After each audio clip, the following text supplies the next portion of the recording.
Ilfacombe Museum currently faces multiple challenges, mainly due to the museum building and its location. We are in a zone with the highest risk of flooding, probably to a depth of approximately 10 metres, as identified by the Environment Agency.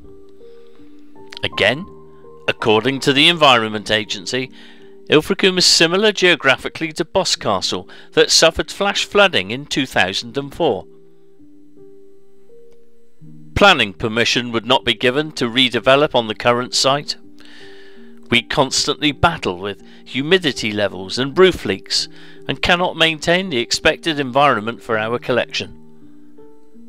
We even have a main roof beam currently supported with an acro prop.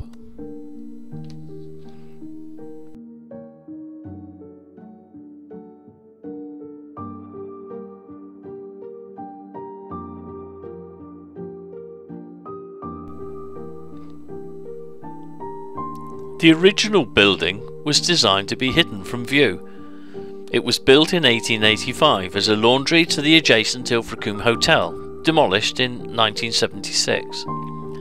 Our visitor numbers are not as high as they should be, despite our best efforts to make tourists aware of our location. All of us are reluctant to leave our current building, but we have no real choice. Many potential sites and existing buildings were considered, but the site of the original Victoria Pavilion is undoubtedly the most obvious choice for a new Ilfacombe Museum.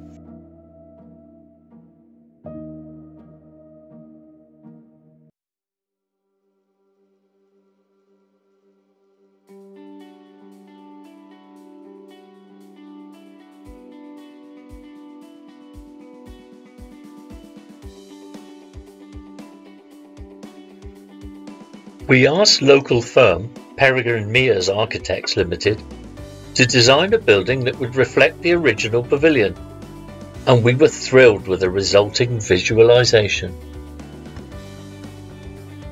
In the architect's own words, the original pavilion had an iron frame, cutting-edge technology for the time.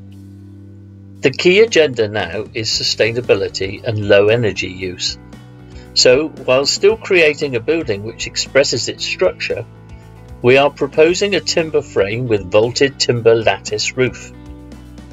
Externally, the roof could be clad in metal, picking up on patterns from the original pavilion.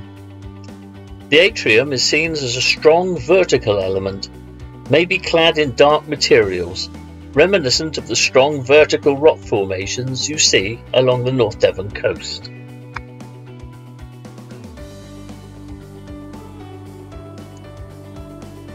Here you can see some of the ideas that have inspired the design proposals. The original Victoria Pavilion before the theatre was added. Note the examples of patterns from the pavilion reflected in the internal timber lattice roof and the external. The ground floor plan. At this stage, nothing is fixed. These diagrams test ideas and will be developed into more detailed plans after review with the museum team, North Devon Council and other stakeholders. The museum spaces are located to the east of the building, where easy vehicular access is available for the delivery and collection of temporary exhibits. Storage and production spaces, rooms which do not require daylight, are located to the rear of the building, backing onto Capstone. The cafe is located at the west end of the building, where it benefits from views over Wildersmouth Beach and the coast beyond. Adjoining the cafe is a children's soft play area.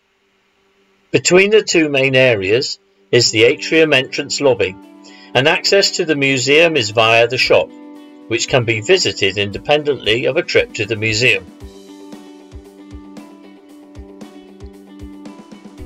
The first floor plan. The multi-purpose education workshop large meeting room is located to the west, overlooking the cafe and the views beyond. Separate toilets are located with the space to suit school use, a recommendation from our visit to the Maritime Museum at Falmouth. To the east is the archive and research space, next to the museum office, which overlooks the museum gallery and entrance lobby.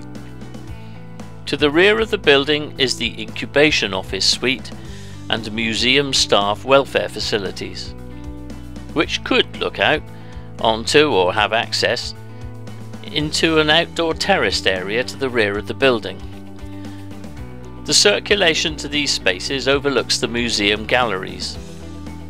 The overall arrangements consider how different users could use the building at different times, and therefore how different parts of the building could be secured.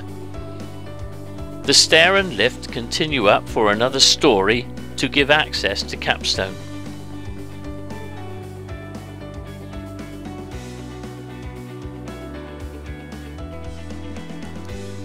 Some have questioned the lack of available space for activities, such as the visit of the minis. The footprint of the building reaches to the edge of the current grass area, so all the visiting attractions would not be restricted.